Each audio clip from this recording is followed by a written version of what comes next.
Welcome to beat the street. तो आज हम यहाँ पे बात करने वाले हैं क्विक सर्विस रेस्टोरेंट के सबसे बड़े प्लेयर के बारे में, जिसका नाम है Jubilant Food Works. Jubilant Food Works India की सबसे बड़ी क्यूएसआर ही नहीं बल्कि इंडिया की सबसे बड़ी प्रॉफिटेबल क्यूएसआर है। और अगर अपन बात करें आज से 1 साल पहले, या फिर अगर अपन बर्गर किंग और जैसे कि अपना जो बारबेक्यू नेशंस है, इन दो कंपनीज में अभी थोड़ी बहुत प्रॉफिटेबिलिटी आई है। बट यहाँ पे इससे पहले ये पूरे के पूरे सेगमेंट के अंदर सारी कंपनीज लॉस मेकिंग थी, और यहाँ पे जुबिलिएंट फूड वर्क्स ही इकलौती कंपनी थी जो प्रॉफिटेबल सेगमेंट में थी। और इसलिए जुबिलिएंट फूड वर्क्स एक अलग ही प्रीमियम वैल्यूएशन पे ट्रेड होता है। तो आज अपन समझेंगे इस कंपनी के बारे में, इसके फिनेंशियल्स को पीयर से कंपेयर करेंगे और यहाँ पे जानेंगे क्या हो सकता है टेक्निकली, रिजल्ट्स कैसे आए हैं, मैनेजमेंट क्या बोल रहा है, स्टोर एक्सपेंशन का प्लान क्या है, शेयर होल्डिंग पैटर्न में क्या उतार चढ़ाव आए, सारी चीज़ें एक वीडियो के अंदर जानेंगे। और एंड में हम हमारा ओपिनियन भी शेयर करेंगे कि इसमें आपको क्या करना चाहिए, टारगेट प्राइस क्या हो सकता है। अगर आप हमारे चैनल पे पहली बार आए तो चैनल को जरूर सब्सक्राइब करें, बेल आइकन जरूर दबाएं सभी तरह के स्टॉक एनालिसिस और अपडेट्स के लिए। और अगर अभी तक आपने हमारे टेलीग्राम चैनल से नहीं जुड़ा है, जो कि इंडिया में पहली बार एक ऑटोमेटेड स्टॉक मार्केट फीड है, तो आप प्लीज़ जुड़ जाइए। बीट द स्ट्रीट सर्च कीजिए, नहीं तो आप लिंक इन डिस्क्रिप्शन के थ्रू भी जा सकते हैं। चलिए, जुबिलिएंट फूड वर्क्स क्या करता है। बहुत ही सिंपल सा बिजनेस है जुबिलिएंट फूड वर्क्स का। मान लीजिए ये डोमिनोज है, डोमिनोज इनका सबसे मेन रेस्टोरेंट पार्टनर है, ब्रांड पार्टनर जिसको अपन बोलते हैं। तो अभी डोमिनोज तो बाहर की कंट्री है।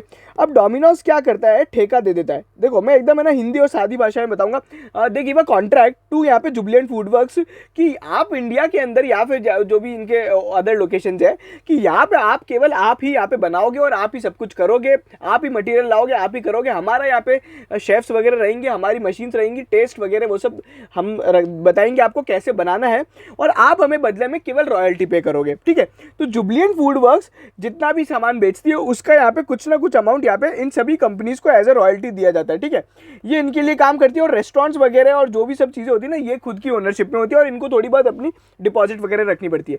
अच्छा, तो जुबिलिएंट फूड वर्क्स कितने रेस्टोरेंट के लिए काम करती है? डोमिनोज, डंकिन डोनट्स, इन दो के आपने नाम सुने होंगे। और फिर यहाँ पे एकदम है, फिर हॉक्स किचन है, पॉपाइज है और शेफ बॉस है। तो इन कंपनीज के लिए जुबिलिएंट फूड वर्क्स काम करती है। अच्छा, अब ओवरऑल अगर आप रिजल्ट मुझसे पूछते हो तो कैसे रहे हैं, तो रिजल्ट्स अगर आप देखोगे तो काफ़ी अच्छे रहे हैं एज कम्पेयर टू यहाँ पे जो एक्सपेक्टेशंस थी उसको बीट किया है। रेवेन्यू यहाँ पे 131% से बढ़ा है, और वहीं पे जो सेल्स ग्रोथ है इनके अंदर 131% की है, और डिलीवरी चैनल से जो ग्रोथ है वो 123% की है। वहीं पे कंपनी का जो एबिटा है, एबिटा मार्जिन 24% रहा है। पैट यहाँ पे 626 मिलियन रहा है। कंपनी ने इस बार 29 स्टोर खोले इस क्वार्टर के अंदर, जिसमें से 20 स्टोर्स जो है डोमिनोज पिज़्ज़ा के लिए और 9 स्टोर्स यहाँ पे इनके लिए हैं। अगर आप देखोगे 3 ईच यहाँ पे हॉक्स किचन, एकदम और डंकिन डोनट्स के लिए। फिर कंपनी ने बाकी अपना डिलीवरी वगैरह चालू किया है। तो यहाँ पे जो ऑनलाइन ऑर्डरिंग का जो कॉन्ट्रीब्यूशन है टू द डिलीवरी सेल्स, अगर आप देखोगे तो 99% है। मतलब सारे के सारे जो ऑर्डर्स होते हैं वो ऑनलाइन मोड से थ्रू किए जा रहे हैं, तो वो ठीक है। और ऐप डाउनलोड्स यहाँ पे कंटिन्यू टू हाई, यहाँ पे 6.8 मिलियन के ऐप डाउनलोड्स रहे हैं। फिर वहीं पे कंपनी ने एक्सपेंसिव से अपनी जो स्ट्रेटेजी बताई है, ये एक बहुत ही इंपॉर्टेंट चार्ट है। देखो ये बेसिकली है, ये सेल्स रिकवरी है, ये सेल्स का यहाँ पे चार्ट है जो कंपनी बता रही है। इसमें YoY सेल्स बताई गई है। अभी अगर आप देखोगे ओवरऑल सेल्स ग्रोथ यहाँ पे 99.5% की रही है। मतलब यहाँ पे जून 21 के क्वार्टर को पिछले जून से यहाँ पे अगर आप देखोगे तो यहाँ पे पिछले जून 2020 से कंपेयर किया गया। ये मंथली है, ठीक है। फिर यहाँ पे क्वार्टरली है। क्वार्टरली अगर आप देखोगे पिछला जो अपना क्वार्टर था वो तो बहुत ही खराब था, तो उसके कंपेरिजन में तो यहाँ पे आपको सेल्स ओवरऑल यहाँ पे हमेशा ज्यादा लगेगी। बट यहाँ पे कंपनी ने Q4 के अंदर बहुत शानदार बिजनेस था, तो उनका जो यहाँ पे ग्रोथ थी ना YoY बेसिस पे 115% की थी। अब यहाँ पे एक जो चीज़ यहाँ पे एक बहुत अच्छी है जो देखने लायक है, वो है डिलीवरी वाली जो सेल्स हो रही है ना, डिलीवरी और टेक अवे वाली, ये इसके अंदर एक कंसिस्टेंट ग्रोथ है। बट यहाँ पे डाइन इन और यहाँ पे dine in plus take away के अंदर अभी भी यहाँ पे ग्रोथ देखना बाकी है। So there is still lot of heat left. यहाँ पे अभी जैसे जैसे स्टोर रीओपन होंगे, मतलब इकोनॉमी रीओपन होगी, तो यहाँ पे एक अच्छी खासी ग्रोथ देखने को मिल सकती है। अच्छा, उसके बाद यहाँ पे एक जो ये चार्ट कंपनी ने डाला है, ये like for like sales growth है। इसका मतलब क्या होता है? Like for like sales growth का मतलब होता है कि जो रेस्टोरेंट्स आज हैं, मतलब जो 1 साल पहले जितने रेस्टोरेंट्स थे उन सब में यहाँ पे क्या क्या ग्रोथ है, मतलब 1 साल से पुराने वाले रेस्टोरेंट्स में क्या क्या ग्रोथ है। यहाँ पे न्यू रेस्टोरेंट्स की ग्रोथ को इग्नोर कर दिया जाता है, तो इनऑर्गेनिक एक्सपेंशन को हटा के ऑर्गेनिक यहाँ पे ग्रोथ कितनी है वो बताया जा रहा है। तो ये करेक्ट फिगर होगा आपको अगर देखना है। तो ओवरऑल यहाँ पे 98.5% की जून 21 में ग्रोथ पुट ऑन करी है, और यहाँ पे ओवरऑल क्वार्टर में 92% की यहाँ पे ग्रोथ पुट ऑन करी है सेल्स के अंदर। ठीक है, तो ये वापस वही सारे फिगर है। अच्छा, पैट मार्जिन वगैरह यहाँ पे कंपनी ने और इबिटा मार्जिन वगैरह बताए हैं। तो यहाँ पे अगर आप देखोगे कंसिस्टेंटली यहाँ पे एबिटा मार्जिन यहाँ पे जो Q2 में बना था, उसके बाद फिर Q3, बट यहाँ पे जो अब मार्जिन है ना Q4 और यहाँ पे अभी मार्जिन थोड़े स्टेबल हो गए। अब हमें यहाँ पे ये देखना है कि ये मार्जिन इसी रेट पे मेंटेन होनी चाहिए। देखिए I don't expect every quarter की है ना कंपनी यहाँ पे 26% प्लस के मार्जिन पोस्ट ऑन करेगी, बट एटलीस्ट कंपनी को 23% के एबिटा मार्जिन से नीचे नहीं जाना चाहिए। This is the key factor to be tracked. But यहाँ पे एक चीज़ जो हो रही है वो है पैट मार्जिन पे थोड़ा बहुत इंपैक्ट आ रहा है। अच्छा, इसके पीछे यहाँ पे कुछ ये भी हो सकता है कि एक्सेप्शनल फिगर्स वगैरह आ जाते हैं बैलेंस शीट में, ऑफ बैलेंस शीट के कारण यहाँ पे थोड़े बहुत एडजस्टमेंट आते हैं, बट ये अपने को है ना 10 के ऊपर चाहिए, तो ये की ट्रेंड होगा जो अपने को ट्रैक करना रहेगा। ओवरऑल यहाँ पे मैंने आपको बता दिया है। फिर वहीं पे इनका ओवरऑल नेटवर्क कितना है, तो मैंने आपको बताया था कि यहाँ पे न्यू रेस्टोरेंट्स यहाँ पे कितने यहाँ पे कंपनी ने खोले हैं। तो ये पूरा डोमिनोज का नेटवर्क है। डोमिनोज का जो नेटवर्क है 1380 का है, और ओवरऑल यहाँ पे लगभग इनके 1400-1500 नेटवर्क्स है। तो ये सारी चीज़ें, और टोटल इनकी 298 में कवरेजेस है, और लगातार कंपनी थोड़े थोड़े रेस्टोरेंट्स खोल रही है। And this is the trend has been seen in Barbeque Nation also, और बर्गर किंग में भी। बर्गर किंग ने तो अपने रेस्टोरेंट्स ही डबल करने को बोल दिया 2025 तक, मतलब आई थिंक 3 और 4 टाइम्स। फिर ये ऑनलाइन ऑर्डर की यहाँ पे जो ऑर्डरिंग है उसके बारे में बताया गया है। तो ओवरऑल यहाँ पे कितना कितना सीन रहता है, तो ये ऑनलाइन ऑर्डर की जो अभी ओवरऑल डिलीवरी सेल्स में जो ग्रोथ है वो बहुत ज़्यादा है, ये रहेगी भी। फिर इंटरनेशनल बिजनेस है इनके, श्रीलंका के अंदर 28 स्टोर्स है, और उसके अंदर यहाँ पे एक अच्छी खासी ग्रोथ देखने को मिली because there was no covid concern. फिर बांग्लादेश में भी ठीक ठाक है, इनके 7 स्टोर्स है। फिर डंकिन नेटवर्क है यहाँ पे जो 27 स्टोर्स के साथ काम कर रहा है। और अभी अगर आप देखोगे डंकिन स्टोर्स में यहाँ पे एक प्रॉब्लम हो रही है कि बहुत बार रेस्टोरेंट्स खोले और बदले जाते हैं। ओवरऑल अगर आप देखोगे तो अभी 30 से 27 है, मतलब कंपनी के रेस्टोरेंट्स कम है। सो सबसे बड़ा प्रॉफिटेबल तो यहाँ पे आपका डोमिनोज ही रहेगा। फिर न्यू ब्रांड्स वाले में अगर अपन देखें, हॉक्स किचन और एकदम नेटवर्क में जो है उसके अंदर अभी यहाँ पे ये कुछ नए हैं जिनको कंपनी ने ऐड किया है। तो 18 नेटवर्क्स हैं यहाँ पे, 18 टोटल यहाँ पे वो है। अच्छा, मैनेजमेंट का क्या कमेंट है वो जान लेते हैं। सो मैनेजमेंट ने कुछ भी यहाँ पे कोई खास कमेंट नहीं दिया है, बोला है कि बस बहुत बढ़िया परफॉर्मेंस है वगैरह वगैरह, नथिंग एल्स। बट ओवरऑल जो आउटलुक शेयर किया है वो नैरेटिव मैनर में किया है कि हाँ पॉजिटिव है, बिकॉज यहाँ पे सभी कंपनीज पॉजिटिव है। अब यहाँ पे अब थर्ड वेव आती है तो यहाँ पे प्रॉब्लम होगी, बट ओवरऑल यहाँ पे कंपनी आर पॉजिटिव, ठीक है। अच्छा, उसके बाद यहाँ पे अगर आप देखोगे ये क्वार्टरली रिजल्ट्स पोस्ट ऑन किए हैं, तो ये क्यू ऑन क्यू बेसिस पे अगर आप एनालिसिस देखोगे तो वो बहुत डबल डिजिट में होगा। पिछला अपना क्वार्टर काम ही नहीं किया है ना, ये क्वार्टरली स्टैंड अलोन देख लो या फिर आप कंसोलिडेटेड देख लो। फिर कंपनी के क्या की फोकस एरियाज है, एक तो डोमिनेंट डोमिनोज बेसिकली उसके अंदर और यहाँ पे बढ़ाएंगे। इनोवेशन और वैल्यू फोकस क्या होता है, बेसिकली नए नए तरीके के यहाँ पे प्रोडक्ट्स लेके आना, और यहाँ पे है ना जो कॉम्बोज वगैरह होते हैं ना, तो ये हो गया। फिर इनोवेशन, नए नए तरह की रेसिपीज, इंटरनेशनल ग्रो करना है, डिजिटल जाना है, और नए ब्रांड पोर्टफोलियोज के साथ यहाँ पे और यहाँ पे एग्री करना है। अब यहाँ पे कुछ चीज़ें और है जो अपन देख लेते हैं, जैसा कि कंपनी का जो यहाँ पे ओवरऑल ये आया है, जैसे कि ये कुछ की थिंग्स है जो मेरे को आपको दिखानी चाहिए थी, जो आई थिंक ये मैनेजमेंट कमेंट्स वगैरह अपन देख चुके हैं, और यहाँ पे भी बाकी ये सब चीज़ें तो हो चुकी है। अच्छा, यहाँ पे जो सीईओ है उनका ओवरऑल भी कमेंट ठीक है, ये तो कंप्लीटेड। अच्छा, अब अपन एक बार देख लेते हैं Q4 से कंपैरिजन कैसा रहा है कंपनी का। यहाँ पे Q4 से कंपैरिजन यहाँ पे बहुत इंपॉर्टेंट रहता है। तो यहाँ पे जो ग्रोथ देखने को मिली है ना, मैं सही बताऊँ तो यहाँ पे 10% लॉस है रेवेन्यू का क्यू ऑन क्यू बेसिस पे। प्रॉफिटेबिलिटी की भी अगर आप बात करते हो तो यहाँ पे लगभग 25-30% का यहाँ पे लॉस है, but that is very very fine. अगर आप देखोगे तो अप्रैल और मई में तो अपन ने काम ही नहीं किया था इंडिया में, है ना, तो उस टाइम अप्रैल और मई के लगभग 45 दिन तो आप मान लो कि वहाँ पे काम हुआ नहीं। सो दैट टाइम तो आपको मानना ही पड़ेगा। दो यहाँ पे कंपनी ने ओवरऑल काफ़ी अच्छी परफॉर्मेंस दी है। So overall Q on Q basis पे भी मैं बोलूँगा results are very good and fine. So these are the things. बाकी यहाँ पे कंपनी अगर आप देखोगे जो ये बहुत ही हाई पी स्टॉक है, लगभग इसका भी जो पी बैठेगा वो भी बात कर लेंगे। अब यहाँ पे थोड़े वैल्यूएशंस वगैरह को जान लेते हैं। और यहाँ पे कंपनी को है ना लगातार यहाँ पे अपने वो रेंट के कंसेशंस वगैरह मिल रहे हैं। कंपनी अपने लीज होल्ड लैंड्स पे ही काम करती है। तो यहाँ पे अगर आप देखोगे जो इसका पी है 108 का पी है। ऑपरेशनल प्रॉफिट मार्जिन अगर आप देखते हो तो लगभग यहाँ पे जो कंपनी ने पोस्ट ऑन किया है वो 23.8% का किया है। पीजी ग्रोथ यहाँ पे 5 से ज़्यादा, मतलब 1 से ज़्यादा है। मतलब प्राइस यहाँ पे तेज़ी से बढ़ रही है, अर्निंग्स इतनी तेज़ी से नहीं बढ़ रही है। प्राइस टू बुक रेशो का यहाँ पे अगर देखोगे तो 28 का, ईवी टू एबिटा 40 है। ओवरऑल अगर आप मुझसे पूछते हो कि ये क्या स्टॉक महंगा है, बिल्कुल महंगा है। आरओसी और आरओई 20% से कम है। तो ये सारी चीज़ें रहेंगी, बट एक चीज़ हमेशा देखनी रही है कि ये स्टॉक क्या पी पे ट्रेड किया है।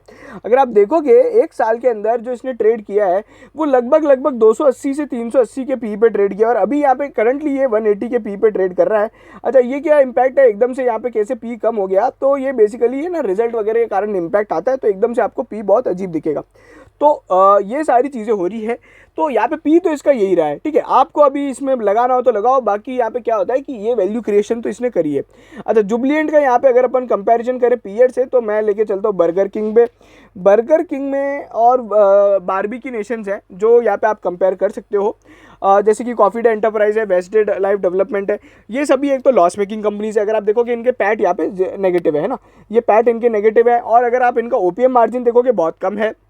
उसके बाद अगर अपन एक और कंपनी ले लें जो कि अभी रिसेंटली यहाँ पे प्रॉफिटेबल बन रही है, बारबेक्यू नेशन, तो बारबेक्यू नेशन को भी अगर आप कंपेयर करोगे तो वहाँ पे भी ये क्या है, एक तो पी उसका नेगेटिव रहेगा, आरओसी आरओई वगैरह सब नेगेटिव है, ओपीएम उनका थोड़ा बहुत ज़्यादा है। कंपनी ने रिसेंटली यहाँ पे प्रॉफिट ऑन पोस्ट किया था, बट यहाँ पे ओवरऑल अभी कंपनी यहाँ पे लॉस मेकिंग है। सो आप ये सब समझ लो कि ये पूरे के पूरे है ना इंडस्ट्री की यहाँ पे किंग है। जुबलिएंट फूड वर्क्स मतलब ये प्रॉफिटेबल सेगमेंट रही है, और इसका प्रॉफिटेबल होना ही बहुत बड़ी बात होती है।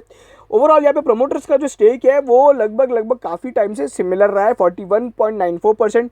वहीं पे एफआईआईज ने जो अपना स्टेक है वो बढ़ाया है बिकॉज ऑफ यहाँ पे अगर आप कह सकते हो तो यहाँ पे अनलॉकिंग पे बेट किया है। बट डीआईआईज ने यहाँ पे प्रॉफिट बुक करना पसंद किया। सरकार का स्टेक यहाँ पे अगर आप देखोगे तो थोड़ा कम हुआ है। पब्लिक के अंदर अगर अपन देखें, पब्लिक में कौन कौन है, तो यहाँ पे कोई खास नहीं है पब्लिक के अंदर, अदर्स में भी यहाँ पे कोई खास नहीं। तो शेयर होल्डिंग पैटर्न में मेजर कुछ चेंजेस नहीं आए। बाकी Jubilant Food Works overall it is a great company. अब आ जाते हैं अपन थोड़े बहुत यहाँ पे शेयर प्राइस मूवमेंट को जान लेते हैं। तो यहाँ पे ऑलरेडी स्टॉक ने काफ़ी शानदार मूवमेंट दे दिया, 10-11% का यहाँ पे आज अप मूवमेंट दे दिया बिकॉज ऑफ रिजल्ट्स। यहाँ पे ईएमए ऐसे में आप देखोगे तो सभी यहाँ पे आपको बाय कॉल देते हुए दिखेंगे। और उसके बाद अभी भी थोड़ी बहुत चीज़ें, एक दो इंडिकेटर्स अभी भी प्रॉब्लमेटिक है, बट यहाँ पे अच्छा क्या चल रहा है, रेजिस्टेंस 3456 का है। सपोर्ट अगर आप मुझसे पूछते हो तो बिल्कुल 2950 का है, सपोर्ट वही रहेगा बिकॉज जो एक दिन का मूवमेंट है उसको अपन कभी सपोर्ट नहीं बना सकते, ठीक है। अगर आप फिर भी पूछते हो कि एक और सपोर्ट बता दीजिए, तो यहाँ पे 3150 का एक सपोर्ट हो सकता है। 3456 का यहाँ पे अभी वो चल रहा है एक जो बेसिकली अपना आज का अगर आप देखोगे रेजिस्टेंस है, फिर उसके ऊपर 3700 रुपये का रेजिस्टेंस है। यहाँ पे शॉर्ट टर्म व्यू क्या रहेगा, देखो शॉर्ट टर्म में अभी है ना एक बार रैली आ चुकी है, ठीक है, 10% यहाँ पे एक बार ऑलरेडी गेन स्टॉक ने दिखा दिया है। सो करंटली यहाँ पे आपको क्या करना चाहिए, एज ऑफ नाउ अगर आप शॉर्ट टर्म ट्रेडर है तो बिल्कुल प्रॉफिट बुक करके निकलना चाहिए। और अगर यहाँ पे कोविड कंसर्न्स, डेल्टा वेरिएंट्स और ये जो भी आ रहे हैं अदर थर्ड वेव वगैरह, तो इसके कंसर्न बनते हैं, तो यहाँ पे स्टॉक थोड़ा बहुत वापस पुल बैक लेगा। यहाँ पे क्या राय रहनी चाहिए, तो अगर आप चार्ट्स पे भी देख ले तो यहाँ पे जो एक महीने में है ना स्टॉक ने जो बनाया था वो अपना 3100 रुपये के आसपास बहुत अच्छा यहाँ पे सपोर्ट बनाया था, ठीक है। और आज वहीं से यहाँ पे एक मूवमेंट देखने को मिला है और वहीं पे वॉल्यूम गेन भी है। So price and action volume हुआ है, ब्रेकआउट बिल्कुल हुआ है। अभी क्या करना चाहिए, एज ऑफ नाउ मैं आपको क्या बोलूँगा, अगर आप देखोगे ना ये ऐसे इन लोग ने 2 बार बनाया और अभी एकदम से ब्रेकआउट है, ठीक है। ये 2 बार ऐसे हाई बनाए तो बीच में बहुत बड़ी अंडर परफॉर्मेंस लेके आए थे 6 महीने के अंदर। तो अब यहाँ पे आप क्या करो, बहुत सिंपल है, ज़्यादा इसमें दिमाग मत लगाओ, अभी तो एक बार रनअप हुआ है, wait for stock to cool off, 3400 rupees है, ठीक है। यहाँ पे मैं क्या एक्सपेक्ट कर सकता हूँ कि ये स्टॉक अगर 3456 क्रॉस करेगा तो यहाँ पे 3600 रुपये तक जा सकता है, बिल्कुल, ठीक है। और यहाँ पे उसके पीछे एक और रीज़न होना चाहिए यहाँ पे 3456 के पीछे जाने का भी, कि ओवरऑल यहाँ पे इकोनॉमी ओपन होनी चाहिए, किसी भी तरह की प्रॉब्लम नहीं होनी चाहिए। जैसे अभी अपन ने ना डेल्टा कॉप में देख रहे हैं, सिक्किम और गोवा में वापस अभी कसिनो वगैरह बंद हो रहे हैं, ये सारी चीज़ें नहीं चाहिए भैया, रीओपनिंग वाली खबरें चाहिए अभी। तो 3456 यहाँ पे एक है ना स्ट्रिक्ट यहाँ पे एक रेजिस्टेंस है, वो क्रॉस करना चाहिए, जो मेरे को लग रहा है आज ओवरऑल शायद ये क्रॉस कर जाएगा। तो 3500 रुपये का एक सिंपल टारगेट रहेगा। बाकी यहाँ से भी आप एक बार प्रॉफिट बुकिंग यहाँ पे अपना कर सकते हो अगर आप यहाँ पे शॉर्ट टर्म के ट्रेडर हो। अच्छा, किसी को स्विंग ट्रेडिंग वगैरह करनी है, आजकल बहुत लोग करते हैं, तो मेरी क्या राय रहेगी, आप 3200 रुपये का एक लेवल का वेट करो, 3200 से यहाँ पे 3300 रुपये वाले लेवल का उस टाइम एंटर करना, और उसके बाद वापस आज का जो हाई बना है 3460 3450 उसके लेवल पे आप बाय करके निकल सकते हो। ओवरऑल लॉन्ग टर्म टारगेट क्या रहेगा, बिल्कुल यहाँ पे लॉन्ग टर्म टारगेट 3750 रुपीज़ रहेगा। उसके बाद जो यहाँ पे T2 रहेगा मेरा, वो रहेगा वो 4000 रुपये का रहेगा। Overall it is a bat on the Indian economy की रीओपनिंग पे, और ये जो कंपनी है ये लीडर है, तो इसकी वैल्यूएशंस बिल्कुल ज़्यादा रहेंगी, आने वाले टाइम में बिल्कुल परफॉर्म करेगा। अगर आप यहाँ पे होल्ड कर सकते हो थोड़े और टाइम के लिए, क्योंकि अगर धीरे धीरे और कंपनीज ने भी अच्छे रिजल्ट पोस्ट ऑन किए, लेट्स से होटल्स वगैरह और जोमेटो वगैरह और ये जो सब चीज़ें हो रही है, इनसे ओवरऑल यहाँ पे ना फूड डिमांड और ये पूरे के पूरे सेक्टर में बहुत ही पॉजिटिव मूवमेंट है, तो यहाँ पे ये स्टॉक अच्छा कर सकता है। But as of now new entry suggested के लिए अपन यहाँ पे एक बार 3300 रुपये का लेवल का बिल्कुल वेट करेंगे, 3300-3350 वाला लेवल, वहीं पे एक सही एंट्री मिल सकती है।